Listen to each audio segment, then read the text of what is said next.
Welcome back to Britball. You already know who the sponsor is for this week's videos. Unofficial, before we get sued. Today we're going to carry on our series of the last 5 years of first round picks for every NFL franchise. Today we're doing New England, an interesting group. A lot of the times they give up their first round pick, so we've had to go back to 2012 to find 5 years worth of first round picks, and that's 5 years in 9. So exactly right. First, we go 2019. N'Keal Harry. They won the Super Bowl the season before, so it's the last pick of the draft. Nevertheless, this was a draft class that was pretty strong at wide out. There was DK Metcalf that fell notoriously to the third round, I think, or late second. The second last pick of the second round, I'm pretty sure. Late second. So yeah, he was the second wide receiver taken after Hollywood Brown and before Deebo Samuel. So he's sandwiched in between two pretty decent wide receivers. And as you can see from his year 2 stats, not impressive at all. 309 receiving yards, 2 touchdowns. Not very good at all. I mean, he did have quite a lot of yards per reception, but the volume is just not there at all. And do you want to plead his case a bit? The only thing I'm giving the benefit of the doubt for is that he hasn't had a quarterback that he can trust in front of him last year. Cam Newton wasn't the best. Wide receiving class in New England isn't the best. Hand in hand, creates a pretty bad offense. He's had 4 touchdowns since he's been there in 2 years. It's not good. The Patriots haven't notoriously drafted well from receiver, have they? So even the Belichick era, and this is another one of them, I'm afraid. He could have stepped up to the plate in 2020 when there was a few injuries, and since Brady left, he could have made a statement that he belongs in this offense. Didn't take it. He's got probably one last opportunity in 2021 before they'll probably draft another wide receiver, and he'll be just as bad. So we've given him an E, and he's got a big year ahead of him to prove himself. Yep, true that. Next, we have Isaiah Wynn, 23rd overall, 2018. So he's been average, probably mediocre. The Patriots O-line has always pretty much been good, so you can slot in and perform at a decent level, even if you're not the best. 3 sacks allowed last year, 2 penalties, and a very high PFF rating. Just hasn't really stood out as a main guy. But yeah, an average piece at 23rd overall. You think, it's a decent pick. We give it a C+. That's pretty average, I'd say. He could be better if he wasn't injured all the time. He missed his entire rookie season with a torn Achilles in pre-season. He missed 8 games in 2019 for injury, and so he played 8 games in 2019 because of injury, and he played 10 games in 2020 because of injury. If he wasn't as injury prone and his fitness was good, we could be looking at quite a solid tackle, but he's yet to live up to his first round hype just because of the fact he has played. I think he's definitely played less than 50% since he's been in the NFL and since he's been drafted. So if he can get a full season out of him, could be looking at someone decent. But until then, C+ is probably as fair as it's going to get. Yep. And then we've got the Georgia teammate. I think this is the first time 2 people have been drafted together by the same team since 2005, I think it was, in the first round. But they're both out of Georgia. Sony Michel, he's been given a B. He's been pretty good. Yeah, he's been decent. Good. He's played 38 games. He's got nearly just under 2,300 yards, 14 TDs. He played in 9 games last season. He was injured for a fair amount. Yeah, that's why his stat sheet is a bit less impressive. 2019 was his statistically best career, but he actually holds the record in 2018 in their Super Bowl run for the most touchdowns in the postseason by a rookie running back. There you go. So he's definitely got potential. He's just, again, he's another guy that needs a quarterback in front of him that he can trust. Brady was around for a season. He played very well there. 2 seasons, sorry. Yeah, he played very well. And then Cam Newton, admittedly, he was injured this season as well, but he wasn't as effective. Give him put a quarterback in that New England can trust for both the running back and the receivers, we could be bumping a grade up or two for each of these guys. But until then, you're going to get what you give. But I think a B, considering all the all that's happened in New England the past couple of years, I think it's quite fair. I think he's been pretty good. At the time, it was considered a massive reach. People were thinking that Belichick's just scrambling around for a running back. In hindsight, it was a decent pick. But then again, you could say, Nick Chubb has been a lot better, and he went later to the Browns. But, hindsight's always 20/20, so you can't judge it too much. Next up, Malcolm Brown, 32nd overall. Back in 2015. So, 2-year gap of 2017, 2016. No first round picks in them years. The second defensive tackle taken in the draft. Year 5 now. Decent stats. 17 tackles. 1 sack. Decent PFF rating. That was with the Saints though. The Pats actually declined his 5th-year option. Yeah. It was a difficult one because you'd have to give him a decent contract. And he was one of them players that you don't know whether to extend after their rookie deal. He's been playing average, but do you want to give him the big money? Belichick's notoriously quite tight with giving big deals unless they're franchise guys. So, I'm not surprised he moved. What do you think about Malcolm? Big Malcolm. For the Patriots, I think a B is very fair, not just for the NFL, including his season at the Saints, but in the 4 seasons he played for the Patriots, he had 3+ grades overall. He had 1 bad season. I think it was 2018 where he recorded absolutely no sacks whatsoever in 2018. But that was an off year. In 76 games for the Pats, he recorded 194 tackles and 10.5 sacks. He's got 2 Super Bowl rings to prove it. He was a B is just above middle of the range, very solid. Can't deny he was. With a B, you can't really deny that he was a solid pick. He did the job and he did the job well. I think the Patriots can be happy they've done what they've done with Malcolm Brown in his 4 years there. Yep, pretty good. On to the next.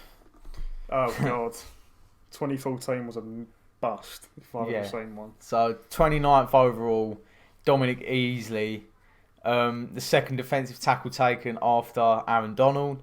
So quite a lot to live up to in that first round. And he is now out of the league. So you can already consider this a bust. Yep. Career stats, 41 games played in 5 years. 6 years. 6 years. 44 solo tackles in them 6 years. 6 sacks. Someone that's injured all the time and not consistent. He's generally not a good player. Yeah, he played 22 games in 2 seasons with the Patriots, both being 11-game seasons. He was injured. He recorded 23 tackles in 22 games for New England. That sucks. That honestly, he was released in 2016, 2 years after he was drafted. Belichick said, off you go. Injured, not good enough. Went 2 years to the Rams. Yeah, I think he played a full season for the Rams, I'm pretty sure, something like that. And then he played 4 the next season. He's been out since 2018. This guy was a bust if I've ever seen one. He was drafted 6 years ago, and he's now at the NFL. Mm-hmm. What do you want us to say? He sucks. F. I mean, the only worst grade we can give it is a U, and that's if he played like 1 season. Now he's out of the league. So. Would you even give him a 7th-round pick for him? No, you wouldn't. There you go. Just like this guy's on his couch and he's gonna stay on his couch. Yeah. So got some money. Move on. On to the next. A good pick. Finally, a decent pick. Had to go back to 2012, and this is Chandler Jones. So it says defensive end. Wikipedia says defensive end, but we all know this guy plays outside linebacker. He was in a pretty decent class. Year 6 stats was his career year at Arizona in 2017, I think. 2017. Yeah, so 49 tackles, 17 sacks. Sets the Cardinals franchise record for sacks in a season. 3 times Pro Bowler, actually more than the next pick that we're going to show you, which was surprising. And he won a Super Bowl with the Pats. I think you can say 21st overall pick to get this production, to get this level of player. Yeah, we'll give it an A. Yeah, I mean, in order to play for Belichick, you have to be a tough, physical, hard-hitting guy. And for someone that was drafted by Belichick, played very well under Belichick, he had surprisingly very few injuries. I think he had one season where he missed a few. I think he missed like 6 games in one season. Apart from that, 4 years in New England, he was there basically all the time. Played in 55 games, got a pick, 211 tackles and 38 tackles for a loss. He was traded for the Cardinals for a second-round pick and a player in Jonathan Cooper. So if you look, when was that? That was 2016. 2016. So 4 years on, he's kept his first-round value with a second-round pick and a player, basically a first-round pick. So to hold your value 4 years later in a trade, it proves that you've done very well in the way and when you were drafted. Him and Hightower had a very good partnership together, pressuring the quarterback. He's definitely not a bust. He won the 2014. He's got a ring to prove it. He won the 2014 Super Bowl. This rookie season as well, he was straight onto it. He didn't mess around. He was very. I think in this game against the Titans, I believe it was, he strip sacked the quarterback. I forgot who it was at the time, and then Hightower, his outside linebacker teammate, ran it in for a touchdown for a pick six. The defensive pick six. So definitely can't deny this is a very, very, very good pick for New England, and he's still doing well in Arizona. So, but this one, on to the next one. We've got the big pick. Yeah, future Hall of Famer in the same year. Dante Hightower. So 4 picks apart. Yeah, 4 picks apart. What a draft. 2 franchise linebackers. Yeah. And this one more than a franchise linebacker. This is potential Hall of Famer. Year 3 stats would say it's his career year, but he's been very consistent. You could have chosen any of his years. Yeah, you could have chosen any of his year. When you look at the stat sheet and look at sacks or tackles, his highest one for each category is always on a different year. So it shows that he's improving every year. 60 tackles, 6 sacks, 44 assisted tackles. So overall, over 100 tackles for the year. 2 times Pro Bowler, 3 times Super Bowl champion.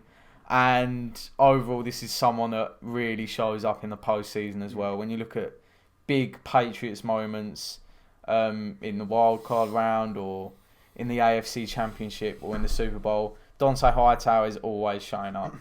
Just a guy with the brain that Belichick loves and the instincts that Belichick loves. So yeah, we'll give it an A+. Yeah, I mean, the biggest compliment I can pay him is that he opted out last season through COVID, and the defense wasn't the same. Yeah, he couldn't pressure the quarterback anywhere near as much with him in the team. This is actually ridiculous. In 102 games he's played for the Patriots, 505 tackles, 191 tackles for a loss, and 63 QB hits. That is incredible. He's got four rings to prove it. Oh, 4 rings. He's got 4 rings. Yeah, for some reason he's won. It was really weird. Some of them said 3, some said 4. It was 4. He's very, very excellent at pressuring the quarterback. He's versatile. He can play anywhere along the front line. Brilliant football IQ. He reads stuff before it happens. Very good at reading passing routes. When he is called in to play deep in the field as opposed to pressuring the quarterback, this guy can do anything. And he's going to be very, very well deserved to be in the Hall of Fame, because you don't fire someone like that, especially at a low pick in the first round at 25th overall, that has hit as hard as he has. Yeah. He's the NFL is lucky to have him, and he deserves every single bit of it. So that is last 5 years. Last 5 years, first round pick. So again, recently not as good. Yeah, recently you can see there's been a decline. Since Belichick's been GM, there has been a decline. Not a good drafter, great coach. Will the trend carry on? We're not sure. I think it does. How many years does Belichick stay at New England? Yeah. Belichick can't be asked for a rebuild. He's too old to go for a rebuild, so he's got to start fixing stuff quickly. Admittedly, a lot of his defense are coming back after they've opted out. Whether that will save them, I don't know. They need to draft very, very well in the in the offensive terms of things, because more times than not they miss. They swing and miss in the offense, especially a wide receiver. I mean, your best quarterback, the best quarterback of all time, came in the 6th round, and no one batted an eyelid at him. So Belichick needs to get it right in this off season. I don't know how many picks he's got, but he needs to get it right. And until he does, we could be looking at a trend of a downhill franchise. We don't know yet. Mm-hmm. Yeah. Anyway, let us know what we got wrong, what we got right. Any support appreciated, as always. And we'll catch you with the next video, which will probably be trade rumours about Russell Wilson or JJ Watt. So, catch you guys next time.